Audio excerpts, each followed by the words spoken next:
Hi hello welcome to okay TV. నేను మీ నరసింహ. బండ్లగూడ అంటే నార్సింగి మున్సిపాలిటీలో ఒక పెద్ద దొంగతనం జరిగింది, భారీ దొంగతనం. దీనికి సంబంధించి మెయిన్ రోడ్ మీద, అది కూడా మెయిన్ రోడ్ మీద ఉన్న లాలీపాప్స్ లాంటి అడ్వర్టైజింగ్ బోర్డ్స్ ఉంటాయి కదా, ఈ బోర్డ్స్ దొంగతనం జరిగింది. అది మొన్న శనివారం అర్ధరాత్రి, నిన్న ఆదివారం పొద్దున్నే జరిగినట్టు ఒక అంచనా ఉంది. దీని మీద పోలీసులు దృష్టి పెట్టట్లేదు, దాని మీద కంప్లైంట్ తీసుకోవట్లేదు. అడిగితే ఆర్ఎన్బి వాళ్ళు తీసేశారని చెప్తున్నారు. అసలు ఆర్ఎన్బికి మున్సిపాలిటీకి పోలీస్ డిపార్ట్మెంట్కి సమన్వయం లేకపోవడం వల్ల అక్కడ ఉన్న అడ్వర్టైజింగ్ బోర్డ్స్ కావచ్చు, దానికి సంబంధించిన సామాగ్రి కావచ్చు, దగ్గర దగ్గర ఒక 10 కిలోమీటర్ల మేర ఉన్న ఈ బోర్డ్స్ అన్నింటినీ అత్యవసరంగా తొలగించిన పరిస్థితి. అసలు ఎందుకు తొలగించారు? ఆర్ఎన్బి వాళ్ళు దొంగతనం చేసినట్ట, లేదంటే మున్సిపాలిటీ వాళ్ళు వాంటెడ్లీగానే తీసేసినట్ట?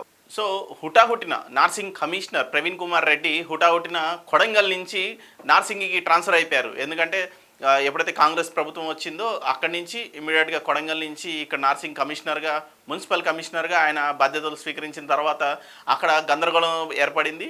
ఇక్కడ సమన్వయ లోపం ఆర్ఎన్బికి, లేదంటే మున్సిపాలిటీకి, లేదంటే టౌన్ ప్లానింగ్ ఆఫీసర్కి, పోలీస్ డిపార్ట్మెంట్కి, ఈ ముగ్గురికి అక్కడ గందరగోళం ఏర్పడి ఈ రోడ్ పైన ఉన్న అడ్వర్టైజింగ్ హోర్డింగ్స్ని తీసేయడం జరిగింది. తర్వాత దీని గురించి మనం గతంలోనే పబ్లిష్ చేసాం.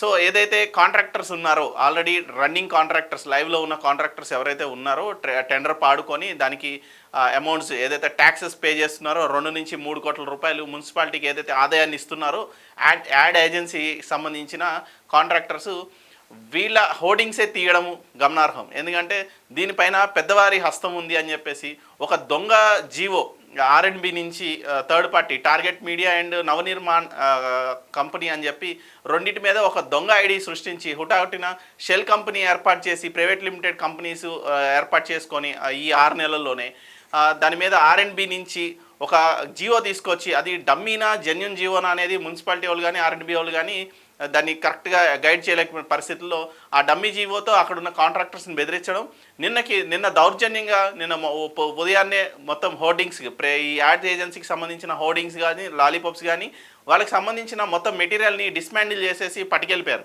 అది ఎక్కడికి తీసుకెళ్లారో తెలీదు. మొత్తం దొంగతనం జరిగిన పరిస్థితి. సో దీని విషయంలో కమిషనర్ ఎలాంటి కోఆపరేషన్ చేయట్లేదు. ఎందుకంటే వీళ్ళ దగ్గర ఆల్రెడీ 2 కోట్ల రూపాయలు ట్యాక్సెస్ తీసుకున్నారు గతంలో. ఇప్పుడు సర్క్యులర్ రిలీజ్ అయింది మొన్న మార్చికి, కొత్త గవర్నమెంట్ వచ్చింది కాబట్టి ఈ సర్క్యులర్లో రేట్లు పెంచబోతా ఉన్నాం, 2 కోట్ల నుంచి ఇంకొంచెం ఒక 20 to 30% మార్జిన్ పెంచబోతున్నాం అని చెప్పేసి చెప్పిన క్రమంలో ఒక సర్క్యులర్ పాస్ చేసింది మున్సిపాలిటీ, నార్సింగ్ మున్సిపాలిటీ కావచ్చు, బండ్లగూడ మున్సిపాలిటీ కావచ్చు. సో ఈ సర్క్యులర్ ఆధారంగా వీళ్ళు ఒకవేళ ట్యాక్సెస్ పెంచి కడదామనే ఆలోచనలో వీళ్ళు రన్ చేసుకుంటున్నారు, వీళ్ళు యాడ్స్ ఇవి రన్ చేసుకుంటున్నారు. సో వీళ్ళ కమిట్మెంట్స్ ఉంటాయి. మినిమం 6 months కోసం ఒక యాడ్ రన్ చేస్తారు. ఏదైనా రియల్ ఎస్టేట్ కంపెనీ కావచ్చు, కన్స్ట్రక్షన్ కంపెనీ కావచ్చు, ఇంకేదైనా ఇతరత్ర కంపెనీస్ మీద వీళ్ళు యాడ్స్ రన్ చేస్తారు.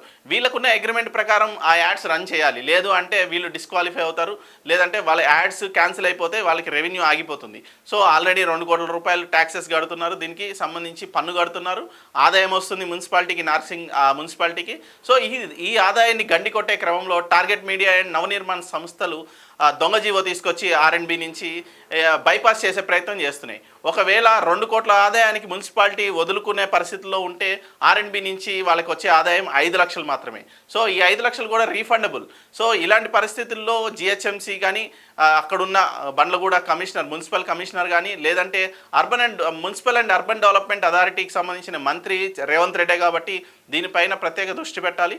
ఒకవేళ అలా కాని పక్షంలో ఇది మాకు తెలిసి రాష్ట్రమంతా విచ్చలవిడిగా మొత్తం ఎక్కడ పడితే అక్కడ ఈ హోర్డింగ్స్, ఈ అడ్వర్టైజింగ్ ఏజెన్సీస్ అన్నింటినీ ఆపేసి కొత్త టార్గెట్ మీడియా అండ్ నవనిర్మాణ్ సంబంధించిన కంపెనీ ఏదైతే ఉందో వీళ్ళిద్దరే ఎంటర్ అవ్వాలని రాష్ట్రం మొత్తం ఉన్న 129 మున్సిపాలిటీస్లో ప్రయత్నాలు కొనసాగిస్తున్నట్టుగా, దానికి సంబంధించి ఆల్రెడీ ఒక ట్రయల్ పార్ట్ శంషాబాద్ ఎయిర్పోర్ట్లో ఉన్న టెండర్ని వీళ్ళు ఆల్రెడీ కైవసం చేసుకున్నారు. Next prime locality Narsing and Bandlaguda కాబట్టి నార్సింగ్ అండ్ బండ్లగూడ, జాగీరు, నార్సింగి, ఇటు వచ్చేసి పుప్పాలగూడ, ఈ ఏరియాస్ అన్నింటినీ కవర్ చేసుకుంటూ ఆ ఏరియాలని టార్గెట్ చేస్తున్నట్టు తెలుస్తుంది. సో చూడాలి ఇది దొంగతనం జరిగిందా, లేదంటే ఎవరైనా వాంటెడ్లీ తీసేశారా, లేదంటే మెయిన్ రోడ్లో ఉన్న ఎక్విప్మెంట్ ఏదైతే ఉందో కరెంట్ స్తంభాలు కావచ్చు, దానికి అటాచ్ చేసిన ఈ లాలీపాప్స్ అంటే హోర్డింగ్స్ కావచ్చు, చిన్న చిన్న యాడ్ బోర్డ్స్ కావచ్చు, ఇవన్నీ మిస్ అయినాయి. ఈ క్రమంలో కాంట్రాక్టర్స్ లబోదిబోం అంటున్నారు. ఇక్కడ కమిషనర్ని కలుద్దామని వెళ్ళిన మున్సిపల్ కమిషనర్ పట్టించుకోని పరిస్థితి. పోలీస్ స్టేషన్లో సీఏ అసలు ఎవరు పట్టుకెళ్లారో చెప్పండి అని ఎదురు క్వశ్చన్ అడుగుతున్న పరిస్థితి. ఆర్ఎండ్బి వాళ్ళు అయితే ఒక నోటీసు రిలీజ్ చేసి థర్డ్ పార్టీ కంపెనీస్తో ఒక నోటీసులు అయితే పంపిస్తున్నారు. మీరు వీటిలన్నింటినీ రిమూవ్ చేయాలి, మేము ఈ కొటేషన్ని వేరే వాళ్ళకి ఇచ్చేస్తున్నాము, ఈ టెండర్ని వేరే వాళ్ళకి ఇస్తున్నామని చెప్తున్నారు. చూడాలి, ఈ గందరగోళానికి తెరపడాలంటే నార్సింగ్ కమిషనర్ ప్రవీణ్ కుమార్ రెడ్డి చొరవ చూపించాలి. లేదు అంటే ఇంత హుటాహుటిన నార్సింగ్కి ఆ కమిషనర్ని ట్రాన్స్ఫర్ చేయడంలో అర్థం ఏంటనేది సీఎం అయినా చెప్పాలి. ఎందుకంటే municipal and urban development authority కంప్లీట్గా రేవంత్ రెడ్డి చేతిలో ఉంది కాబట్టి రేవంత్ రెడ్డి హస్తం ఉందా దీంట్లో అనేది చాలా అనుమానాలు ఉన్నాయి.